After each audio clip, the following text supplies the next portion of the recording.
West Coast Cookbook and Speakeasy with Chef Justice Putnam. Netrootsradio.com.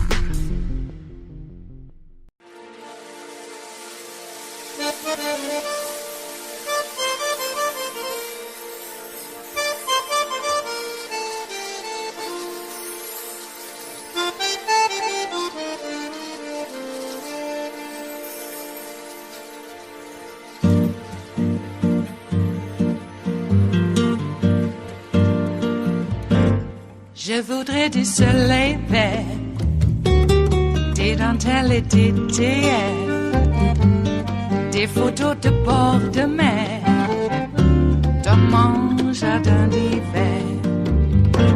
Je voudrais de la lumière, comme en Nouvelle-Angleterre. Je veux changer d'atmosphère, dans mon jardin d'hiver. Ma fleur sous la pluie de novembre, tes mains qui courent, je n'en peux plus de t'attendre. Les années passent, il est loin, là je tombe. Nul ne peut nous entendre. Je voudrais du Fred Astaire, revoir un latte. We begin the readout tonight with a choice between facing the truth or looking the other way. On Thursday night, ABC, CBS, MSNBC, NBC, CNN, all will be covering the first primetime public hearings of the Select Committee to investigate the January 6th attack on the United States Capitol. That means pretty much every cable news channel and 3 of the main broadcast networks will be providing wall-to-wall coverage. Everyone except Fox News, which will stick with its regularly scheduled programming of Tucker Carlson, Sean Hannity, and Laura Ingraham. They're demoting their coverage of the hearings to the much less watched Fox Business Channel. The network said on Monday that its primetime hosts will cover the event as news warrants. The network's decision might help avoid some awkwardness for Hannity and Ingraham, who were actively communicating with Mark Meadows, Trump's chief of staff, on that violent day. In the 17 months since the insurrection, Fox News, particularly the folks in prime time, have spent hours undermining the severity of the attack on the Capitol, and even more hours painting the investigation of it as a partisan witch hunt against the former president, despite there being 2 Republicans on the committee, including Vice Chair Liz Cheney. According to Philip Bump of the Washington Post, the reason for not letting Fox viewers see the truth for themselves could simply be that playing any of the January 6th hearing would undermine that narrative. Bump writes that a group of researchers for the Center for Open Science recently published a study showing how Fox News viewers are influenced by their coverage. And when they are forced to watch a different network, they walk away with a broader sense of knowledge, and one that makes them less likely to agree with what Fox is saying. So I started thinking about that today in the context of stained glass windows and the church in medieval times. Now stay with me for a second. Do you know why churches have stained glass windows? Those windows were the primary way for the church to spread their message about God to the poor. It was the only way they could communicate a very specific vision to a large swath of the largely illiterate masses. The pictures literally tell the stories. The church went further in enforcing their preferred narrative. They banned translated versions of the Bible because they wanted to control and restrict the teachings in order to enhance their own power and importance. But it was the priests, they were the ones who interpreted the biblical texts. Even after the invention of the printing press, it was uncommon for European Christians to read the Bible for themselves. Sometimes doing so or translating it was literally actually could get you in trouble. Just leave the reading and the interpreting to the church hierarchy. Thanks. That is basically what Fox News is doing. They are saying, leave it to Rupert's folks to tell you what happened and what you should think about it. They've got this. You don't need to watch it for yourself. And so Fox News viewers will not hear from Nick Quested, a British filmmaker who recorded members of the far-right Proud Boys extremist group days ahead of and on the day they stormed the Capitol. What he saw left him shaken and fearful for the future of the United States. Fox News viewers will not hear from Caroline Edwards, a U.S. Capitol police officer who had her skull cracked after being assaulted by insurrectionists, including those same Proud Boys. Fox News viewers will probably not hear about how the former president pressured the Secret Service to devise a plan for him to join his supporters on a march to the Capitol, or how Trump was cool with the idea of hanging Mike Pence. And we all know that Fox News does have an appetite for investigations, right? According to Media Matters, Fox ran more than 1,000 segments on the terrorist attacks in Benghazi, Libya, all culminating in the 11-hour testimony of Hillary Clinton before a House Select Committee. We also know that Fox News will play a central role in the counter-narrative message from Republicans. According to Axios, Fox News will host Trump surrogates because Republicans are looking for networks and social media platforms they feel are more favorable to their cause. And you can surely count on Fox News returning to rolling primetime coverage of congressional hearings of pressing matters like Hunter Biden and the 2020 election, which, of course, Republicans have already made clear they will launch if they win the House and or Senate in November. Joining me now is Paul Butler, professor at Georgetown Law School and a former federal prosecutor, and Kurt Bardella, advisor to the DNC and the DCCC. Thank you both for being here. You guys both have very sort of interesting kind of connections to the way this works. I mean, Paul, you as a former prosecutor, part of the idea is to tell a story and to get the jury to understand a narrative. So what will it mean for viewers to not see the story, right? Not get the evidence. In court, you have to actually present the evidence, and then you as the prosecutor tell a story around that evidence. What Fox will have is just their story, not the evidence. So, Joy, the Republicans are counting on January 6th fatigue. Fox News wants the American people to ignore the fact that this week, members of the Proud Boys have been charged with sedition, meaning prosecutors believe that they plotted to use force and violence to keep Trump in office, even though they knew he lost the election. They're trying to divert attention from the federal judge's opinion that found probable cause that Trump himself committed crimes. The big question is whether Republicans can persuade Merrick Garland that it's time to move on, because he's the person who would make the final decision about prosecuting high-level Trump officials for crimes. You know, it's interesting. They're also, I mean, they're avoiding, Kurt, having to explain why two of their hosts were actually talking to Mark Meadows at the time, particularly Sean Hannity, exchanging lots of messages. So they won't have to explain that because they're just not going to do it. But then the other thing is they don't have to explain why the Proud Boys now control the Miami-Dade Republican Party, why they're now, running for office, why they are actually now part of the Republican Party. And they won't have to explain this. Let's show Nick Quested video. So Nick Quested is you guys remember his lovely British accent. He was walking around. He was actually walking around with the Proud Boys. There they are in the garage. In the Hall of the State's parking garage, which will be very familiar to those of us in D.C., he's meeting with individuals. If you can see what he's doing there, he's standing there with Stuart Rhodes, who's also been charged with seditious conspiracy, and others. So you actually now see, if you want to talk about a conspiracy, they're there together. They're not going to have to explain that or the violent video that followed the following day. Joy, January 6th is... Go ahead, Kurt. Kurt first, and then it's such a nothing burger. Paul. If January 6th is such a nothing burger, as the Republican propaganda outlets like Fox News would have us believe, then why are they going to such extraordinary lengths to hide the committee proceedings? If it's such an illegitimate showing, as they're going to be telling all of their audience that it is, then why not air it and let it speak for itself? If something is so preposterous and so illegitimate, surely their viewers are informed and intelligent enough to reach that conclusion independently after watching the proceedings. Fox is hiding it from their viewers. The Republican Party is hiding it from their audience because they know that the presentation that is going to be put forward by this bipartisan committee that features two Republicans, one of whom has the last name Cheney, pretty big right. Republican bona fides there, they know that this is going to be completely devastating, that all of the straw men that they've put up, all the false narratives and false flags they've tried to advance are going to come crumbling down, and it will be not by Democrat words, not by partisan words, but through the words and testimony of Republicans, of Fox News hosts, of their text messages, their emails, the depositions. It will all be on full display, and it will be irrefutable. Go ahead, Paul.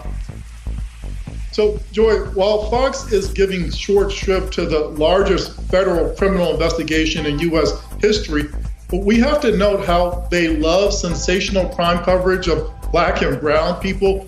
They went all in when the obscure actor Jussie Smollett was charged with low-level crimes in Illinois, but they're ignoring, again, this most important House panel report probably since Watergate, probably the most important in all time. And I think what they're waiting for is the hope that the House will be re-won by the Republicans in the midterm elections, and then we can expect Republicans to send out subpoenas to Hunter Biden and Dr. Anthony Fauci. Again, that would devolve from the most consequential investigation in the history of the House to pure partisan politics.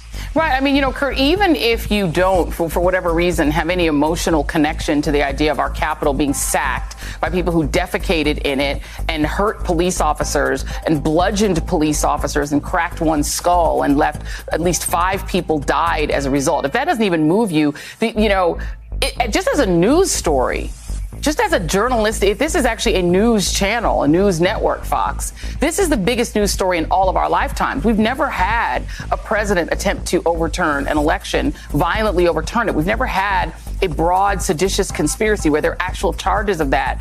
Since 1814, we haven't had our Capitol sacked, and that was not, and never by a domestic, terrorist group. So this is new. We've also never had a president sanction the lynching of his own vice president. This is New York Times reporting. Mark Meadows.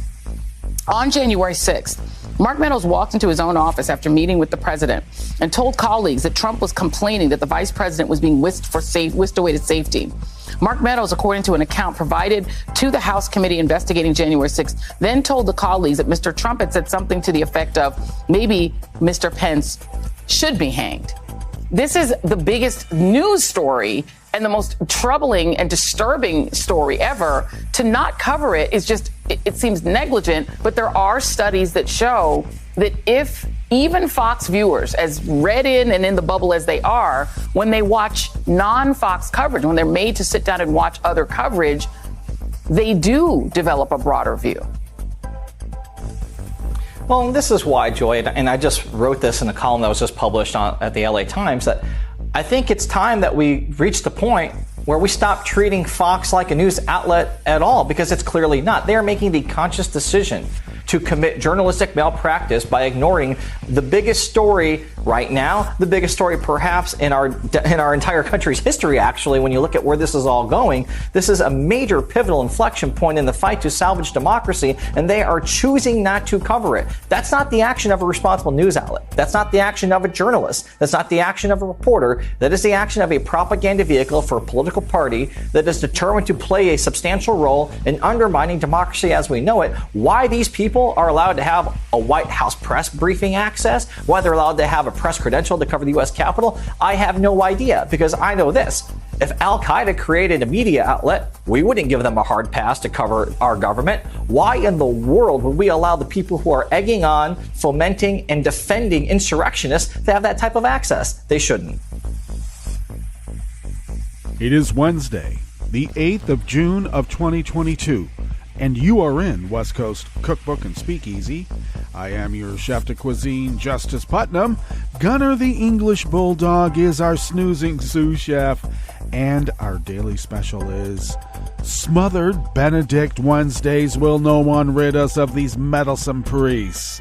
Or Metropolitans from the Russian Orthodox Church. Hey, did you see the Russian Orthodox Church pretty much, enveloped all of the Ukrainian, I don't know what the dioceses are called in the Orthodoxy, but the Metropolitan of the Russian Orthodox Church said, nah, they no longer exist, even though, I gotta tell you, the Ukrainian part of the Russian Orthodox Church is where the Russian Orthodox Church originated. But hey, those are just little tidbits of information that don't really matter. When the leader of Russia, I think, is dying from an incurable disease, and he's going to make sure he takes a few people with him. I guess so. You know, some people who are on a suicide mission don't really care, do they? Or no, they do care. That's why they want to take a few with them. All right. Well, it works on the international scale, and it also, I suppose, works on the micro scale in malls and schools near you. Yeah. People who are just gonna have to take a few out with them when they're on the way out themselves. That's the society that we live in. And then when they don't get their way, jeez, it's even worse. You know, Rittenhouse, that kid that viciously murdered 2 people at the Black Lives Matter protest and grievously wounded several others, is on another one of these pity tours. I guess Texas A&M said, "You're not coming to this school." And so he has to go to a junior college of sorts. And apparently it allows, like, the kids to carry guns everywhere on campus and in the classroom. Everybody, the instructors get to have guns. I bet the custodian, they get to have guns. The people in the scheduling department, they get to have guns. Counselors, they get to have guns. The physics teacher gets to have a gun. Is it a ray gun or is it like a projectile type that we all know and love? Well, it doesn't matter, does it? Anyway, it's guns, guns, guns, guns, guns. And apparently, according to Rittenhouse, is that that is a feeder school to Texas A&M, and he looks forward to getting there. He wants to get on with his life. And he's also in the process of pulling a Johnny Depp and suing anyone for defamation who calls him a murderous little brown shirt motherfucker. So come at me, kid. I dare you. Because I can prove it's true. It's not defaming when it's the truth. Please. The fact remains, the little brown shirt crossed state lines because blacks and their fellow travelers were protesting pretty much the murder of black people at the hands of the cops. And for that little brown shirt motherfucker, that was just a little bit too much. So he and his mom drove across state lines and procured a gun illegally because they couldn't do it in the state they were in. And then piled up with some right-wing white nationalists and went on patrol. And they were hunting. And what were they hunting? Apparently locals. Apparently in this situation, locals are not allowed to defend their space from outside agitators with guns. So this little brown shirt motherfucker, in the beginning, what escalated all of this was that he shot at a semi-homeless guy for having a verbal altercation in which they disagreed. And that was when the young man with a skateboard came at Rittenhouse, and Rittenhouse turned around and plugged him badly. Killed another guy. Wounded several. Grievously. Went to court. And we all saw in real time how that judge just piled up a little Kyle. So don't talk to me about justice being served. It wasn't. It was a railroad job against the United States of America. And now this little brown shirt motherfucker on a grievance tour suing people for describing the facts that we all saw. And we saw the trial. We saw what I don't know, Mississippi burning that was. Except it didn't have a happy ending, did it? Now the problem is that little brown shirt mofos like a Rittenhouse think that they're on the road to riches. This guy has private security now. And he brags about it. I have to have private security because my life is threatened because I'm a brown shirt motherfucker. And apparently there's a lot of people here that don't like brown shirt motherfuckers. No, we don't. We're getting very, very tired of it. Everybody's supposed to have free speech in the public square, but the ones with the guns are going to kill you if you threaten them with a skateboard.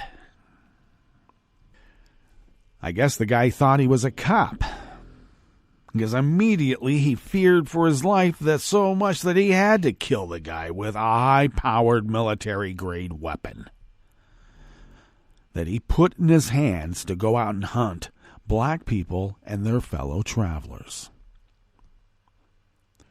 So I put those who died at the hands of Rittenhouse right up there with the Freedom Riders who died in the cause. The exact same way. The only problem is that except for the small little white nationalist, bigoted Nazi KKK burgs those killers came from, they were not elevated to hero status in the rest of society.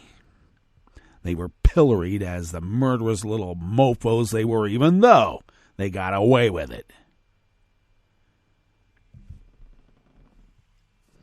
I'm sorry. I didn't mean to rant on that so much, but it just irks me, this little Rittenhouse. So yeah, I don't think Texas A&M is in your future. Though I do fear that there's a clock tower in Austin that is. You know where it's going. Anyway, generally, these murderous mofos think that they're on the gravy train. They're going to make the big-time bucks. And they are. This kid has security, private security. How nice.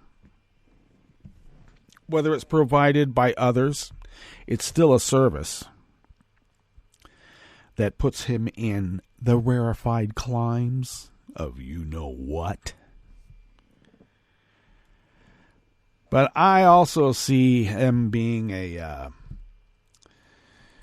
type that is going to be auctioning off that gun pretty soon. Oh, did he already get rid of it? Okay. How much? I don't care what he said he did with it when he got rid of it because of, whatever the implications. There was some sort of exchange involved, and you know it. We all do. Okay. Oh, before I go on to the curated part of the show, which I better do, something came over the transom just before we began. At least I noticed it because I came out of the bubble for a little bit, and I noticed a story about DeSantis's spokeswoman has to file retroactively as a foreign agent. She'd been working for the country of Georgia, not the state, the country. Now, apparently, according to the article, since she had made no secret that she had done some work for Shishkevili, I think is his name, leader of Georgia. Very right-wing, genocidal maniac type, right in Putin's league. She made apparently no secret of it, so therefore there's no crime. Yeah, is that how it works? And she decided to file as a foreign agent, lobbyist and foreign agent, when the DOJ started asking questions. So the concept of the fascist DeSantis has been right all along, right down to the spokeswoman. Working for a hostile foreign power bent on destroying liberal democracies around the world. And I guess we're in the bullseye, aren't we? And we got some fifth columnists working right now from within. Okay, we ignore it at our peril. So I know we will be all tuning in tomorrow. Too bad those people at Fox, they get to watch Tucker. I don't know, they're going to watch a special of Tucker and Kid Rock shooting it up on, I don't know what, Kid Rock's property sure looks a little distressed to me. Is that on purpose? Because he wants to feel like he's back at, I don't know, wherever, the holler? Hell, the guy grew up in a gated community in Michigan. Give me a break. All right. What's on the rest of the menu here? At the top, yes, if January 6th was such a nothing burger, as Republicans and propaganda outlets like Fox News would have us believe, then why are they going to such extraordinary lengths to hide the committee proceedings? Because, yeah, they do not want their audience to wake up even one iota. Not one. On the rest of the menu, Joshua Tree National Park has temporarily closed a popular hiking trail so bighorn sheep can get undisturbed access to water. The Department of Homeland Security issued a bulletin warning of heightened right-wing extremist threats heading into the midterms. Well, that's almost like a no-brainer, isn't it? It is. And the latest crypto meltdown is a wake-up call for many, including Congress. After the break, we move to the chef's table where lawyers for asylum seekers say U.S. officials drastically slowed down family reunifications during the Trump administration.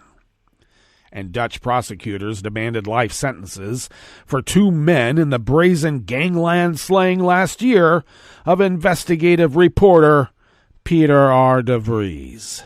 All that and more on West Coast Cookbook and Speakeasy. Bon appetit.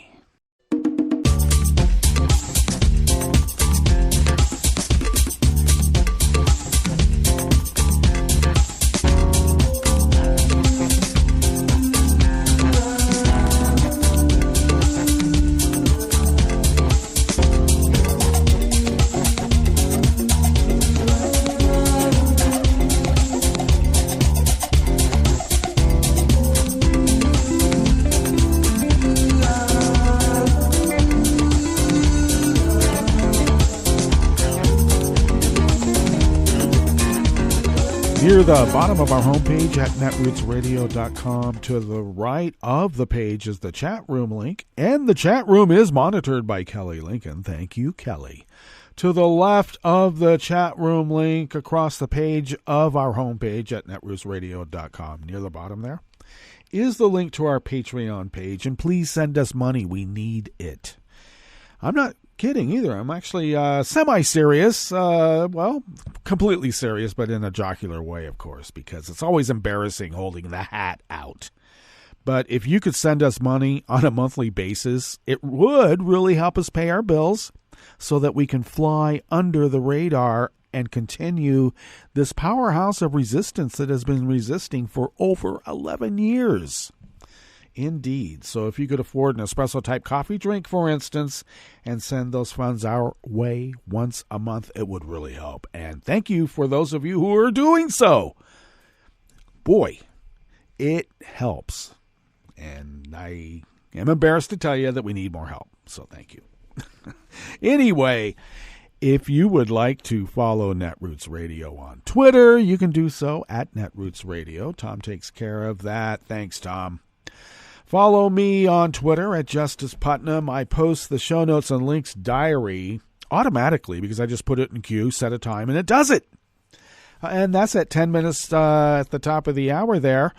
And the show notes and links then, I wish I could figure out. Brad Friedman from the Brad blog showed me a few years ago how he did it on his phone. But at the time, my phone didn't have the capabilities to do that, to set,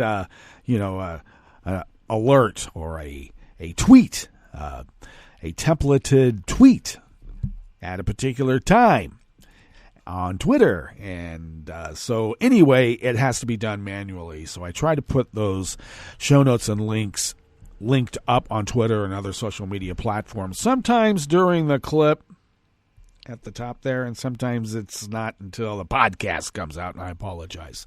But anyway, the show notes and links are where the real reportage is. So, that's how, what the real story is, not my take on it.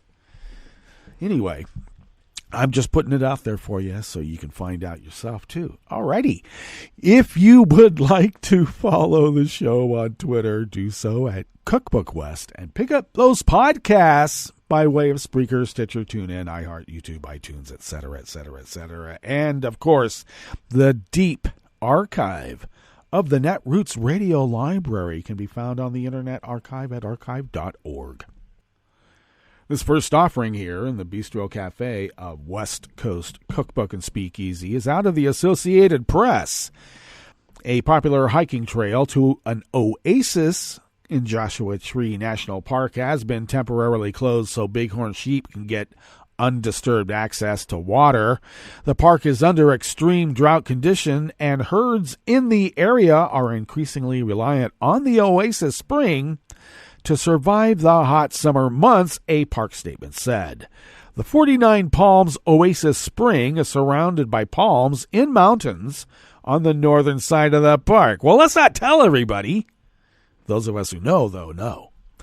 The closure started on the 1st of June and will remain in effect until summer monsoon rains provide enough water for the bighorns.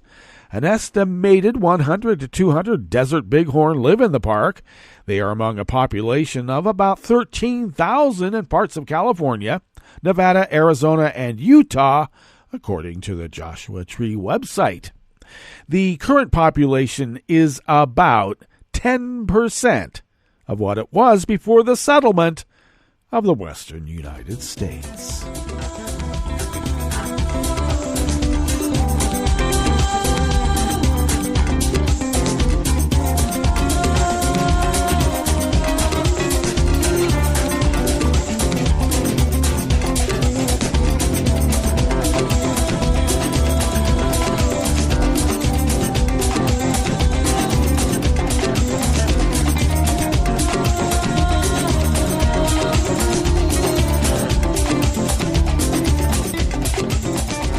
Ben Fox of the Associated Press brings us this next offering here in the Bistro Cafe of West Coast Cookbook and Speakeasy, Smothered Benedict Wednesdays. A looming Supreme Court decision on abortion, an increase of migrants at the U.S.-Mexico border, and the midterm elections are potential triggers for extremist violence over the next 6 months, the Department of Homeland Security said yesterday, Tuesday. The U.S. was in a heightened threat environment already, and these factors may worsen the situation, DHS said in the latest National Terrorism Advisory System bulletin. In the coming months, we expect the threat environment to become more dynamic as several high-profile events could be exploited to justify acts of violence against a range of possible targets. It's the latest attempt by Homeland Security to draw attention to the threat posed by domestic violent extremism, a shift from alerts about international terrorism that were a hallmark of the agency following its creation after the wake of the September 11, 2001 attacks. Indeed, the threats from overseas rate only passing mentions in this bulletin. It notes that al-Qaeda supporters celebrated the January standoff at a synagogue in Colleyville, Texas, and it mentions that the Islamic State group called on supporters to carry out attacks in the U.S. to avenge the killings of the group's leader and spokesman. DHS also warns that Russia, China, Iran, and other nations seek to foment divisions within the U.S., and that's to weaken the country and its standing in the world. In part, they do this by amplifying conspiracy theories and false reports that proliferate in American society. Except, I got to tell you, it proliferates in a particular segment of American society. I know there's about 73 million of them, but still. A senior DHS official, speaking to reporters ahead of the release of the bulletin, said it describes the situation as dynamic because authorities are seeing a wider variety of people motivated by a wider range of grievances and instances in the past. Racial extremists may be motivated by immigration enforcement or whether the government continues to rely on Title 42, a public health order that has been issued or been used since the start of the coronavirus pandemic to prevent people from seeking asylum at the southwest border. The agency said the FBI are working with state and local law enforcement to raise awareness of the threat, and DHS has increased grant funding to local governments and religious organizations such as mosques and synagogues to improve their security.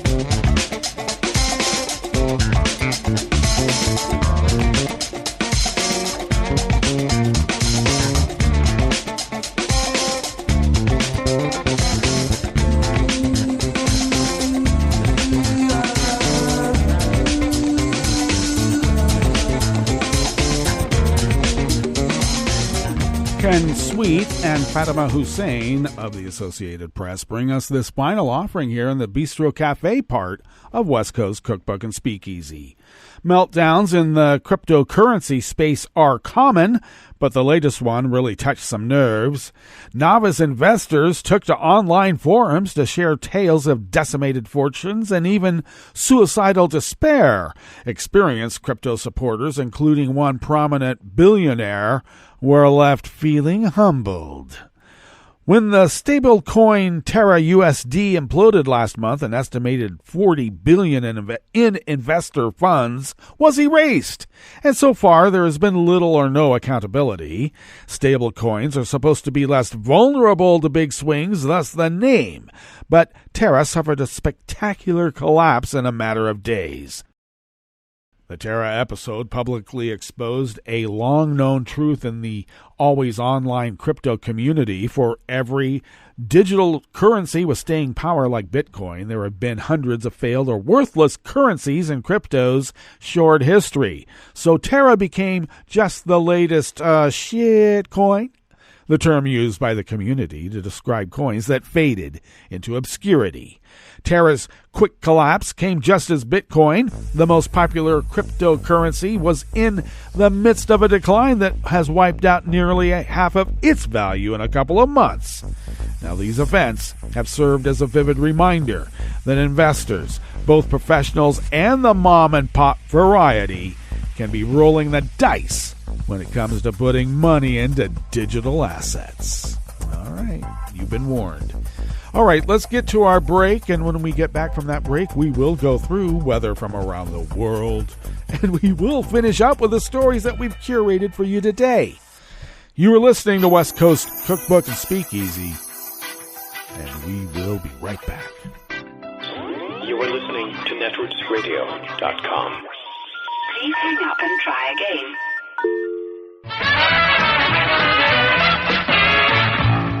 From a point at sea to the circles of your mind, a new force is at work for planetary transformation. New radio for a new Earth.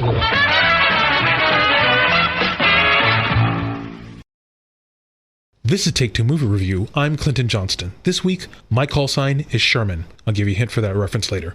One of the many things that's interesting to me about Top Gun Maverick is how much Tom Cruise, director Joseph Kosinski, and producer Jerry Bruckheimer have succeeded in making an 80s film. And I'm not just talking about how the movie starts with Kenny Loggins' Danger Zone and follows with a bunch of diegetic 80s tunes until Maverick gets his groove back. That's just the start. Many 80s movies featured the middle-aged white American male dealing with his social, professional, familial, racial, national, and sexual primacy being threatened. Where Maverick doesn't re-explore this dynamic, it does present our hero as a victim of a world that's passed him by. Where's the place for a fighter pilot in an age of drones? He's still a captain because he breaks too many rules and wants to be Top Gun and not Top Brass, which brings up another point. Maverick is a familiar character type from the 80s and truly before and beyond. He's the rebel. His call sign is Maverick after all. But what type of rebel? Maverick doesn't want to quit the Navy or stop its missions. He ain't taking no knee. He doesn't rebel against the system. He's a rebel within the system, against its rules and oversight brought to bear by narrow, misfocused managers keeping highly motivated hotshots like Maverick from supporting the system with their initiative and talent. So systemically safe, this rebel. Next 80s point. Today, we have a fake it till you make it imposter syndrome society, but the Navy fighter pilot world is not having it. No, you take your God-given gifts and you train, study, compete, work, compete again to get what it takes. And if you fail, you feel bad about blowing the mission and letting everyone down. And in our final look through the Top Gun Maverick Wayback Machine, Kelly McGillis is passed up for Jennifer Connelly, who had more testosterone in this film than I do, playing essentially the same role, because in the 80s, love interest actresses never come back for the sequel. This has been Take Two Movie Review. I'm Clinton Johnston. Catch up with us at TakeTwoMovieReview.com and feed us back on our channel on YouTube.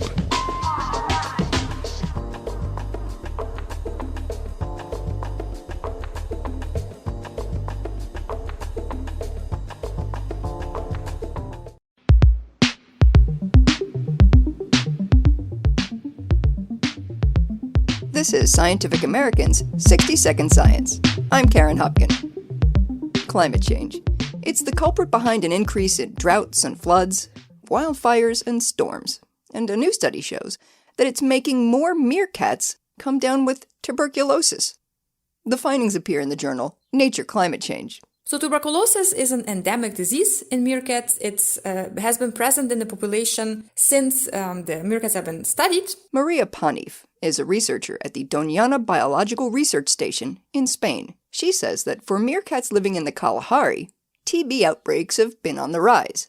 Coincidentally, so have the local temperatures. So we wanted to know whether there was a link between climate change, which has been increasing temperature extremes, and increases in tuberculosis outbreaks, and how this may affect population of this social species. So Panif and her colleagues crunched the numbers. I was very fortunate to collaborate with the Kalahari Meerkat project, which is a fantastic project where we now have over 22 years of very detailed data on individual meerkats and about their survival, their reproduction, their growth, their movement, and so on. So it's a very rich data set to work with. They use the data to build models to predict how climate change will affect meerkat populations. Our main results show that climate change affects meerkats primarily by increasing the likelihood of deadly TB outbreaks. And according to the model, it can do so in two ways. First, extremely hot years increase physiological stress on meerkats because meerkats, need to hide from the extreme heat. They do not have enough time to search for food. And extreme heat may also be associated with very low rainfall and therefore drought, so little food availability. That stress increases the probability that an endemic disease will turn into an outbreak that can completely wipe out meerkat populations, with the extinction risk for local groups predicted to double over the next dozen years. And the other way is that climate change also sort of destabilizes local groups and makes male meerkats much more mobile. Meerkats live in social groups, from which males normally disperse to find mates. And when it's warmer, males are much more likely to hit the road. And with that, they carry a disease, they carry tuberculosis with them. And by moving around so much, they spread disease between meerkat groups, which again increases the chances or the risk of severe outbreaks. And Panif says it's not merely meerkats that should be concerned about the climate. This finding is particularly interesting and important because tuberculosis is a very widespread disease which affects many species, including livestock that is quite important for humans. Yet another way that climate change could land us all in hot water.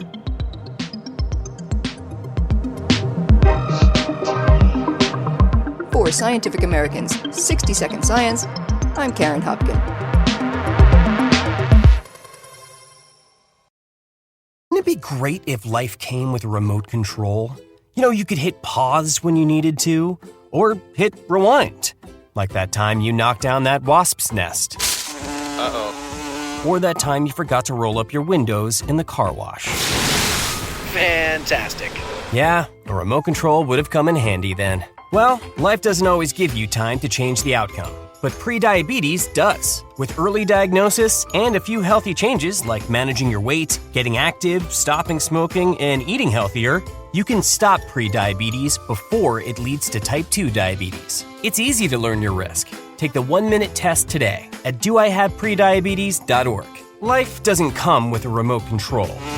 Yikes! So you're on your own with the wasps.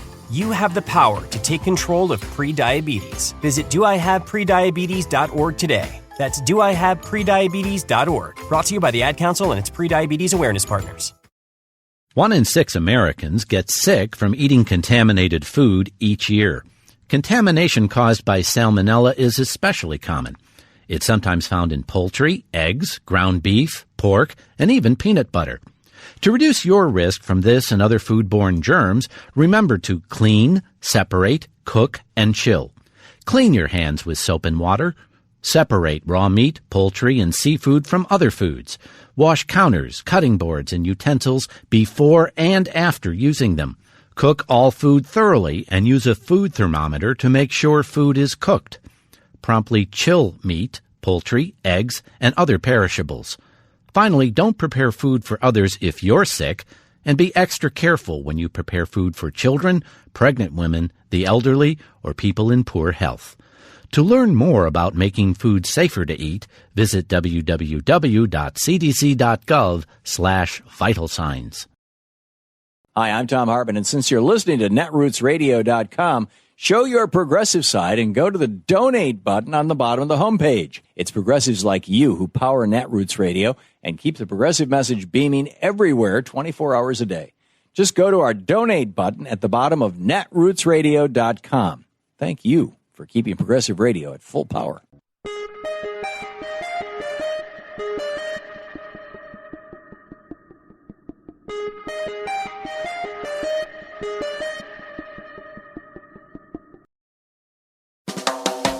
Welcome to 60 Second Civics from the Center for Civic Education. I'm Mark Gage. We are joined once again today by a very special guest, Justice Paula Nakayama, an Associate Justice on the Hawaii Supreme Court. Justice Nakayama, what does a civic and constitutional education mean to you, and why have you dedicated so many years to ensuring greater access to civics for more Americans? My grandparents on both sides of my family were immigrants who came to this country because they had hopes and dreams of a better life. I was so lucky that they did. I learned about civics, and it definitely helped me to achieve what I think my grandparents hoped for. I think all students and all citizens need to learn about their rights as well as their responsibilities as a citizen to help them achieve their own dreams. Thank you so much for joining us again today, Justice Nakayama. That's all for today's podcast.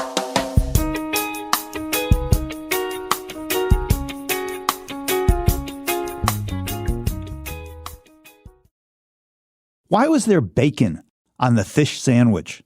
Listen up. This matters. I'm Louis Black, and this is the Civil Liberties Minute with ACLU attorney Bill Newman.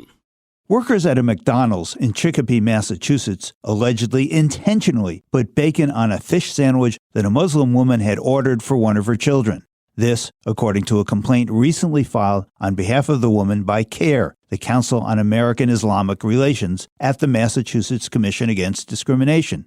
The complaint states, it is commonly known that Islam forbids Muslims from eating pork, and McDonald's willfully added bacon to the complainant's food in an effort to offend, humiliate, and cause distress to complainant and her young children. The mom who bought the sandwich said, McDonald's made my children and me feel unwanted and worthless by intentionally stuffing a fish sandwich full of bacon for no reason other than to punish us for our faith and religious convictions. The mom continued, my children now wonder if they are welcome in their own country. They ask, do they hate us? How is a mother supposed to answer that question? The attorney for CARE added, religious discrimination at a place of public accommodation not only is illegal, but morally reprehensible. The mother's question is poignant, and the attorney's statement is correct.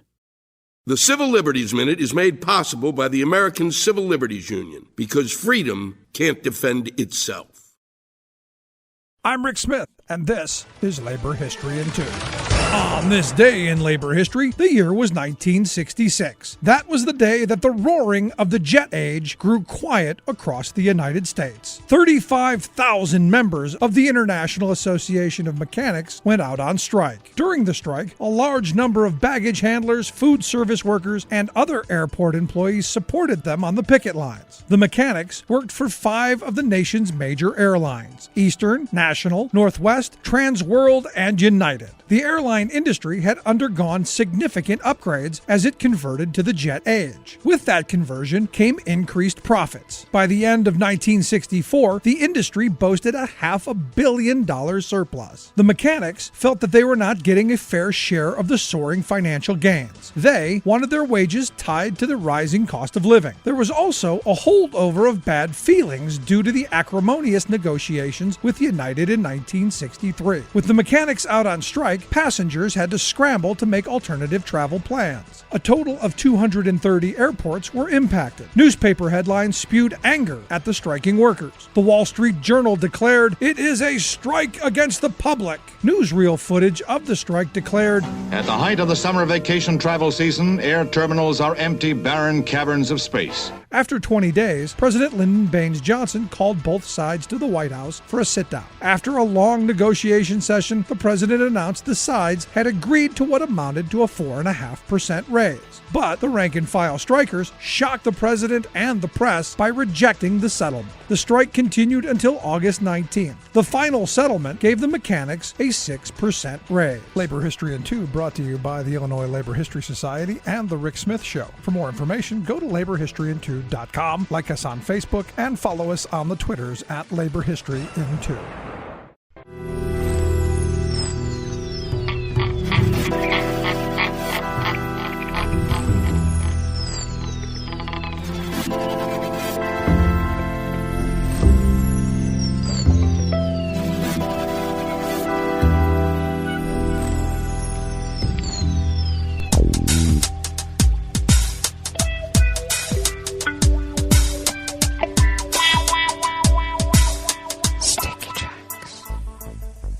Thank you for accompanying us here to the chef's table at West Coast Cookbook and Speakeasy. Smothered Benedict Wednesdays. Will no one rid us of these meddlesome priests? No one. We always begin, whether from around the world, along the banks of the Rogue River in the Rogue River Valley of southern Oregon on the west coast of the continental United States of America, where it is currently 58 degrees Fahrenheit, expecting a high of about 84 to 85 degrees Fahrenheit, mostly cloudy. This morning will become partly cloudy in the afternoon, and I must attest, partly cloudy means, pretty fluffy backlit clouds. You know, the lovely, pretty kind that you can assign, shapes from your idyllic youth. Remember those days? Oh, yeah. Well, anyway, winds will be out of the northwest at 5 to 10 miles per hour, pushing those fluffy clouds ever so slowly across the great expanse of blue. Partly cloudy tonight with lows in the upper 50s, winds out of the northwest at 5 to 10 miles per hour, and then sunshine and clouds mixed tomorrow with highs in the mid to upper 80s, winds out of the west-northwest at 5 to 10 miles per hour. Since the state and counties are only updating the coronavirus cases and deceased numbers, sometimes once a week, sometimes less, I guess we'll just have to continue with the regular weather, the normal weather. Grass pollen is rated very high right outside the window here in Rogue River proper. The air quality index for the region is good at 29 parts per million. And the UV index is very high at level 9, so do take care. Cover up. Barometric pressure is holding steady at 30.01 inches. Visibility is up to 10 miles, and relative humidity is at 80%. Weather from around the world is brought to you by a crowd of crowdsourced weather stations that a crowd crowdsources from around the world. London is 72 degrees and fair. Paris is 68 and mostly cloudy. Rome is 83 degrees and fair. Kyiv is 85 and partly cloudy. Kabul is 74 and partly cloudy. Hong Kong is 78 and partly cloudy. Tokyo is 64 degrees with a light rain shower. Sydney, Australia is 48 degrees and clear. San Francisco, California is 60 degrees and partly cloudy. And New York, New York is 78 degrees Fahrenheit and mostly cloudy. And that is weather from around the world, brought to you by a crowd of crowdsourced weather stations that a crowd crowdsources from around the world.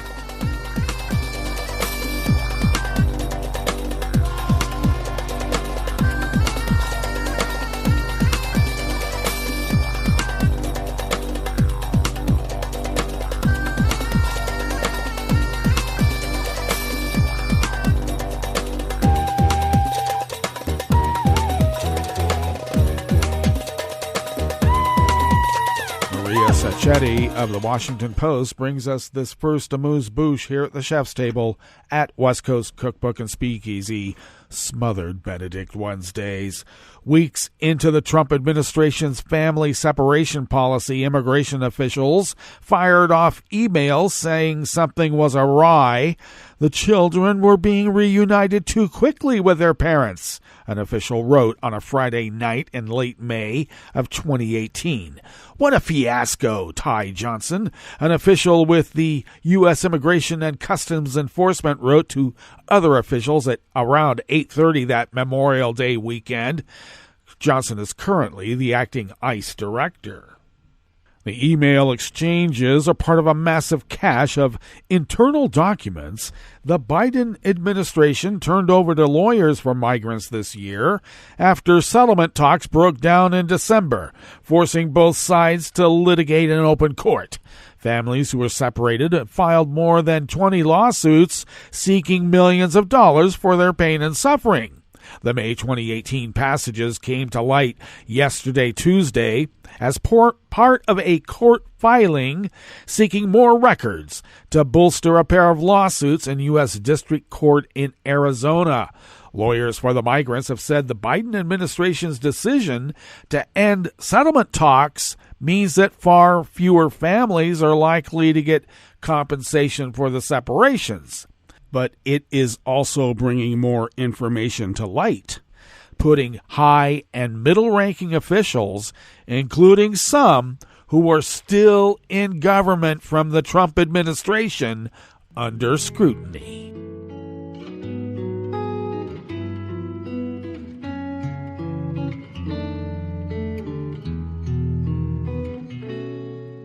Je te donne ce mon amour pour la vie entière. La promesse de me trouver à tes genoux. Aussitôt que tu m'appelles, rester toujours fidèle. C'est tout, c'est tout. Je te donne tous mes printemps, mes étés de mer. Mes automnes, quand les feuilles tombent partout. Si ce n'est pas une bonne affaire, je te donne tous mes hivers.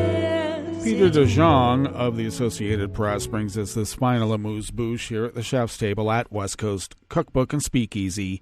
Prosecutors demanded life sentences Tuesday for two men charged in the brazen killing of a popular Dutch investigative reporter last year, as his children paid tribute to a courageous journalist and loving father and grandfather. The slaying of Peter R de Vries triggered a national outpouring of grief and government pledges to crack down on Amsterdam's increasingly violent drugs and underworld. Prosecutors accuse a 21-year-old Dutchman, identified only as Delano G., of shooting de Vries at close range in downtown Amsterdam on July 6th of last year. The campaigning reporter and television personality died 9 days later of his injuries at the age of 64. The second suspect on trial is a Polish national identified as Camille E., who was the alleged getaway driver. The suspected gangland leader, Ridwan Taghi, was extradited to the Netherlands from Dubai in 2019 and is currently standing trial. He has not been charged in de Vries' killing. Well, that brings us to the end of our broadcast period for the day, but you do know Netroots Radio broadcasts on, and we will meet up here tomorrow for Metro Shrimp and Grits Thursdays. So do stay tuned to Netroots Radio all day and all night for all the breaking news as it breaks, and we will meet up here tomorrow, right here in West Coast Cookbook and Speakeasy. Bon appetit.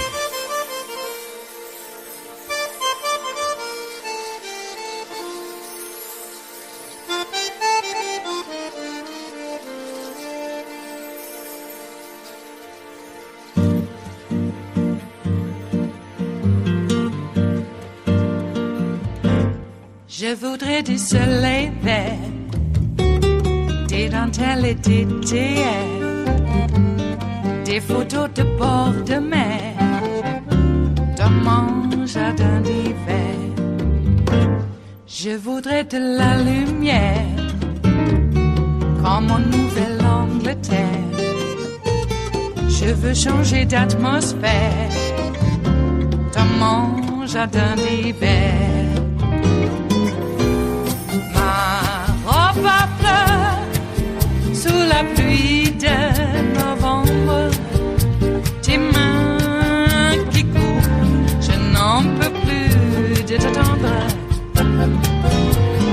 Les années passent, qu'il est loin, là je tombe. Nul ne peut nous entendre. Je voudrais du Fred Astaire, revoir un latte Goël. Je voudrais toujours te plaire dans mon jardin d'hiver. Je veux déjeuner par terre, comme au long de golfe clair, t'embrasser les yeux ouverts dans mon jardin d'hiver.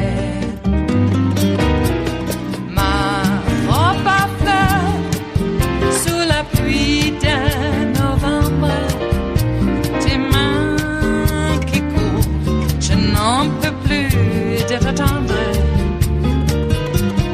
Les années passent, il est loin, là je tombe. Nul ne peut nous entendre. Ba-da-da-dum-di-da-dum. Ba-da-da-dum-di-da-dum. Ba-da-da-dum-di-da-dum. Dans mon jardin d'hiver. Ba-da-da-dum-di-da-dum. Ba-da-da-dum-di-da-dum. Ba-da-da-dum-di-da-dum. Dans mon jardin d'hiver. Dans mon jardin d'hiver.